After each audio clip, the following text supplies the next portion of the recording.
Welcome back to The Truth with Trinity, and I am your host once again, Trinity. And if this is your first time tuning in, here I discuss issues that happen within the black community. Not only do I make plans to discuss them, but hopefully come up with some meaningful resolutions on how we can spread the word on how we can solve some of these issues. So, the topic of discussion for this podcast is part three of the black family versus the welfare system and the black man playing a wealthy man's game. Okay? So, if you haven't heard part one and part two, you're more than welcome to listen to the first two episodes to catch up on the points that I'm making. And this one is going to be specifically about uh, black men. The second one was about black women. And this third one is going to be about black men and their part in the welfare system. And so I'm going to do a scenario A and a scenario B. Okay? So I want to start off with scenario A. A's black man. Okay? And I want to make a small disclaimer once again before I get started. Before I forget, this is not all black men. There are some strong, beautiful black men that are encouraging, promoting, and that are married themselves to beautiful black women. They have beautiful black children, and they are raising them to become the pillars and leaders of our future society. My hats go off to those black men. They are underappreciated, and I'm taking my time to appreciate them. My hat goes off to them, and that's a beautiful thing. But there are far too many black men that outweigh those beautiful black men. So I'm going to dig right on in to scenario A. So we have a young black man, older or younger, but we're going to start off with the younger black man that gets his advice from the older black men that may lack value in black women, that may have been hurt by their mothers. Okay, and so they have a negative perception of black women. Okay, so these older black men are teaching the young black men how to use, abuse, manipulate mentally black women and to hurt them spiritually and physically. And use sex as a weapon, as a means of control over one woman or most of the time groups of women. And one of those methods is having children and to leave them so that they will always be at a black man's expense, or whatever like that. So I want to talk about that. So you have the young black men taking on this information and absorbing it in, and they are unconsciously or subconsciously having children with no purpose to stay around. Okay, no purpose to stick around. They're letting their physical, sexual desires lead them. They don't have any positive black men to teach them the importance of marriage. And they have a mindset of, I'm going to get what I can out of this woman. If she has a good job, I'm going to trap her. I'm going to impregnate her so she can't go anywhere. She has to depend on me, or she has at least has to accept my phone calls because she has a baby by me now. Okay, so you've got that going on, and then you have the black man that he purposely plants seeds and babies in multiple women so that he can shirk his duty to one family household, to one household. And what I mean by that is if you have a man that has babies with multiple women, okay, he's got two kids here, he's got one child here, okay, so he leaves one child, he leaves one woman with a child, and then he goes on, you know, contrary to popular belief, most black women, they are very gravely hurt that the child's father is not in the home, and they're, you know, and then at the least they're not even involved in the child's life. And I think a lot of black men know this. And some black men, I said some, they purposely do this. And the reason why is because it enables them to hop from home to home to home without having to face any accountability for their actions, as far as not having a job, not providing for the household. So, what that does is it causes the black sisters to compete with each other. Okay, and it causes them to have to lower their standards as far as what they will accept, as far as a man and the care for the children. And I want to go into detail about that. So if you got a man, a brother that has three different children's mothers, right? And they all have one or two kids apiece by him. Okay, so the first child's mother, she's like, hey, I really need you to get a job. I really wish you would stop your infidelity. And most of all, I need you to, contribute to the household. If he's got other kids out there, all he has to do is say, you know what? I'm tired of your nagging. I'm tired of your complaining. I can just hop over to my next child's mother's house. She hasn't seen me in a year or two because I've been with you. And I could just hop over here. I don't have to face my responsibilities as a man. I can hop to my next child's mother and just X you out the picture until you behave the way I want you to. So there's the psychological manipulation right there. So the first child's mother has very valid points. You need to get a job. You need to contribute. You need to get yourself off the streets. But he doesn't have to. He doesn't have to acquiesce to that ultimatum because he has other women out there with his children that are dying to see him and for him to be a participant in his other children's lives. So the second child's mother gets a call. She hasn't heard from him in a while. She has her own home. She has a job or whatever. So he could just lay right up over there at the second child's mother and leave the other mother behind. Okay? And so what ends up happening is, the first child's mother still needs help. She still needs financial assistance, whether, he's there or not. So, she knows that he's over there with his other child's mother. She places him on child support. Okay. Food assistance. She's having problems with daycare. She gets daycare assistance. Okay. So the second child's mother, he's still fooling around with other women, and that isn't what gets him kicked out the house sometime, but sometime it does, because that's a big thing right there. And then he's really sloppy with his indiscretion, so she's finding out about the other women. Okay, he doesn't have a job, so one of the women that he's messing around with, he ends up having a third baby mama. Okay, a third woman that has his child that's on the way. Okay, so then there's problems with that. He gets kicked out. He really doesn't care to apologize. He really doesn't care about making things right and trying to assert himself in a positive manner as a man in the home, making things work, because he has another woman that's looking for him. Hey, I'm pregnant. Can you come over here with me?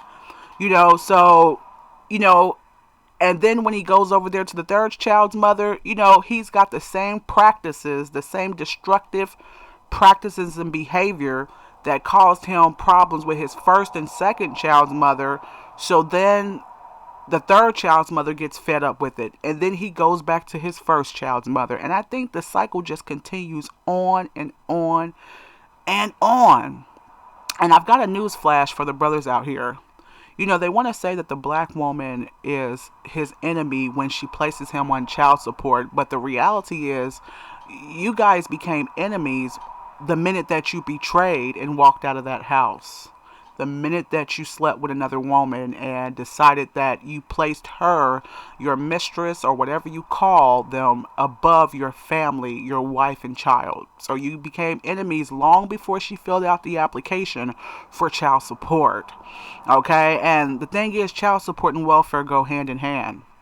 Okay, and I made the caption of this video, the black man is playing a wealthy man's game, because kings and men in high rulership, especially back in the older days, and even in some other cultures, they have more than one wife. And the difference is though is that they inform those women most of the time that they're going to be first, second, and third wife. They have a structure about it, and they have an understanding that they have a duty as a man to provide for all those women and children. And a lot of kings did it back in the day because they wanted to make sure they had an ample amount of children, and to pass down their throne and their royalties, and things of that nature. But that's not why the average black man is doing it, though. They're doing it as a form of control and abuse and manipulation, and then they get upset and want to call black women bitter for seeking financial assistance, and they want to get upset at black women for being upset about their indiscretions and their treatment. Um, as far as what they're doing, as far as hopping back and forth between woman and woman, because they don't want to accept responsibility in one household. They don't want to face those responsibilities. And because they have multiple children with multiple women, they don't never have to face those challenges. They get to just take a break and go on with the next child's mother. And when they get tired of that child's mother, they call it nagging. Then they go on to the next child's mother instead of sticking in the home and making it right. So as a black man, you're exploiting yourself with the system that happily wants to lock you up. Yes, that's true. But you can decrease some of that by making better decisions and sticking in there and being the man that you claim you are, being the leader that you say you are, and making things right in the home that you're in. Men have always, had their accusations with infidelity. If you're out there, why are you creating babies with other women that you have no interest in? Okay, and then wonder why that you're being put on child support. Of course, and I say, the black man is playing a wealthy man's game because, you've got all sorts of men that, they leave their wife, they have babies with mistresses, things happen and whatnot. But you know what is different about those men? They have the money to pay off their wives. Okay? They have the money, and you can say that that's bull crap, but it's the truth. I mean, think about what I'm saying. Like I said, rich men or wealthy men, they cheat all the time. But the difference is that they're able to pay off those mistresses. Because women do require money and to be taken care of, okay? Especially when it comes to having children by those men, okay? So they might have 2 or 3 wives, but they understand that, hey, to keep her mouth shut, I've got to pay her off. I've got a child by her or whatever. I've got to make sure that, she's taken care of with my child, even if I don't want anything to do with her. And black men have not been taught that concept, so they get surprised, they get shocked, when they end up in child support court. Because like I said, in 2020, not only, when a woman applies for welfare assistance, they want to know who the child's father is. Okay? And like I said, in order to decrease that from happening to you as a black man, you need to put a cap on that tent. Put some protection. And if you can't always depend on a woman for contraception, you seek some yourself. Okay, and if you get too upset about it, there's always a vasectomy.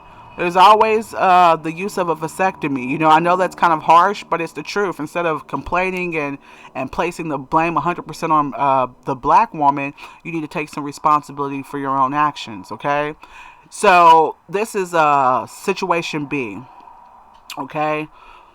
There's a good man, okay? He does have a job. He has every intention on marriage and perhaps has married his child's mother. He understands the cycle that's going on with welfare. He doesn't want his children to be without a father. Okay, he doesn't want his children to be without a father. He wants to make sure that his child's mother is safe and secure, and he does marry her. She goes off. She, cheats. She doesn't understand the value within herself. She doesn't place value in her family or her husband or boyfriend. Well, hopefully husband.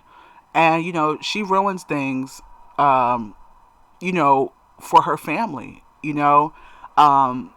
they can't stay together. He does still want to be a father to his children, and maybe he did try to work things out and stay in the home as well. So either A or B, either he left and still wants to be a father though, actively, in their life and financially, and she just plays a game. She gets with another man, and she plays this game of, oh, you can't see your children.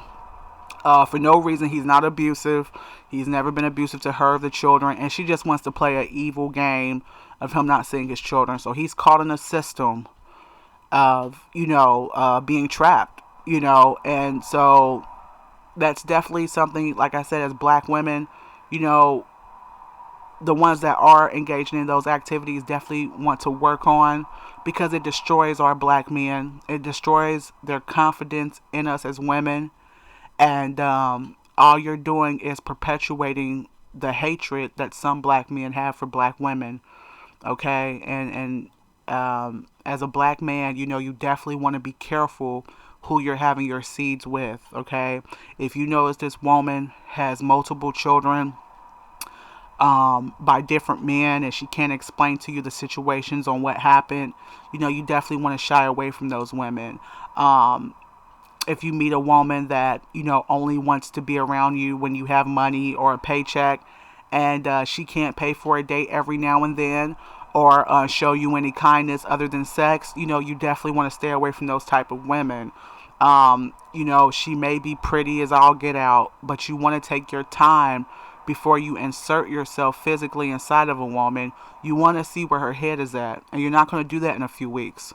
You're not going to do that in a couple months. You need to really take your time out to really get to know the women that you want to consider to have your children, and promote marriage. I strongly promote marriage and togetherness within the black community, so that we can promote stronger families and children that come with two parents, so that they can be whole.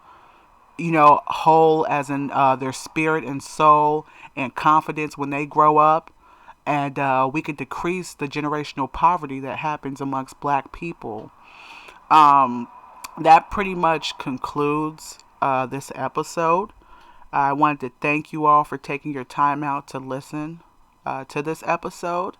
If you have any suggestions on topics or any questions, please feel free to contact me at thetruthwithtrinity@gmail.com. It's been a pleasure talking with you all. Peace, blessings, and until the next time, take care.